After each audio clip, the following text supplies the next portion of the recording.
ముఖ్యమంత్రి రేవంత్ రెడ్డి ఈ ఆర్మీ యుద్ధం ఆపరేషన్ సింధూర్ స్టార్ట్ కాగానే ఆయన ఒక సభలో మాట్లాడితే ఏమని చెప్తా ఉన్నాడు సంఘీభావంగా అంటే మా మీద ఎవరు దాడి చేసినా మేము క్షమించాం, పాకిస్తాన్ వాళ్ళని కూడా క్షమించామని మాట్లాడుతూ ఆయన మనకు స్వాతంత్రం ఇచ్చింది, అలాగే పాకిస్తాన్కి స్వాతంత్రం ఇప్పించింది కూడా మహాత్మా గాంధీ, నెహ్రూ వీళ్ళే. సో మరి వాళ్ళకు కృతజ్ఞత ఉండాలి మన మీద.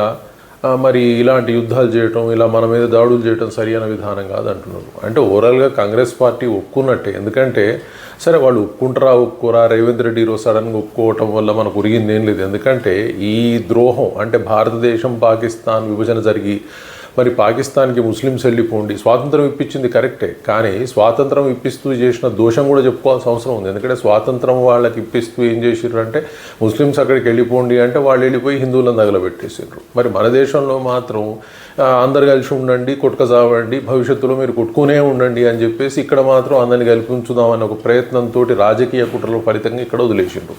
సో దానివల్ల ఏం జరుగుతూ ఉంది, ఈరోజు భారతదేశం ఆ కష్టాన్ని అనుభవిస్తూనే ఉంది. పాకిస్తాన్ బాగానే ఉంది అక్కడ, కానీ వాళ్ళు చేసే ద్రోహం వల్ల ఇక్కడ మిక్స్ చేసుకోవడం వల్ల ఆ ద్రోహ ఫలితాలు ఏమైందంటే భారతదేశం అనుభవిస్తూ ఉంది. సో మరి భారతదేశంతో పాటుగా స్వాతంత్రం పాకిస్తాన్కి ఇప్పించిన మహాత్మా గాంధీ, నెహ్రూ అని కుటుంబం వల్లనే డెఫినెట్గా ఈరోజు భారతదేశం ఈరోజు యుద్ధం చేయాల్సిన అవసరం ఎందుకు వచ్చింది అంటే దాని పాప ఫలితమే మనం అనుభవిస్తూ ఉన్నాం. ఈరోజు యుద్ధాలు చేసే కార్యక్రమం ఎందుకు ఏర్పడింది, మరి అది కూడా చెప్పాల్సిన అవసరం ఉంది. స్వాతంత్రం ఇప్పించడం బాని, ఆ స్వాతంత్ర ఫలితమే ఈరోజు యుద్ధం.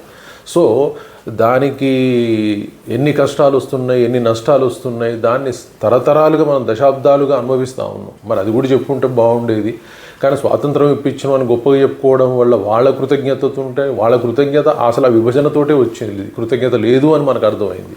సో కృతజ్ఞత లేదు కాబట్టే విభజన వచ్చింది, దానివల్లనే మనం అనుభవిస్తూ ఉన్నాం అప్పటి నుంచి ఇప్పటి వరకు. కానీ భారతదేశం ఎడల ఎవరి కృతజ్ఞత లేకుండా మనల్ని మాత్రం మిక్సర్ లాగా పెట్టేసి మనల్ని ఇబ్బందులకి మనకి దశాబ్దాలుగా మన ప్రజల్ని చంపుకుంటూ మన ప్రజలకి కష్టం నష్టం కలిగిస్తూ ఏర్పడిన వ్యవస్థ ఎవరి వల్ల వచ్చిందనేది కూడా చెప్తే బాగుండేది. మరి ఇక వాళ్ళకి నాలెడ్జ్ ఉందో లేదో మనకు తెలియదు. Thank you very much.